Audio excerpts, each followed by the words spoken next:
Hello, good morning. Today magluluto tayo ng tanong po tayo ngayon or baon. So mag-i-stock lang tayo. So unang niluluto ko ngayon, pork steak.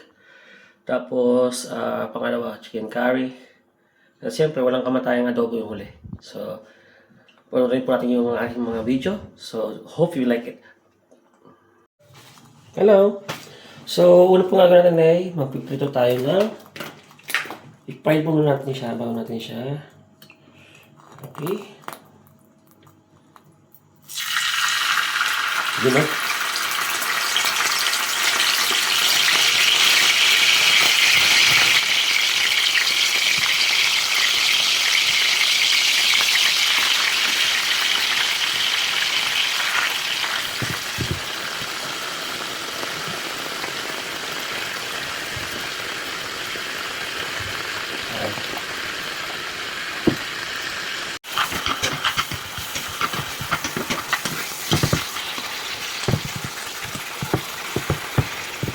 So gusto natin yung kanyang marination.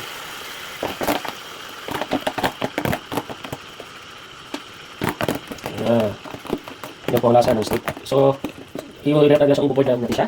With, sa low fire lang ba? Sa mga bumili. Yung mga ganyan lang po. So, that's one. Yung makikita rin yung salt, luluto na po siya. Ano lang simple. Sa lagyan natin siya sibuyas na puti sa taas. Okay?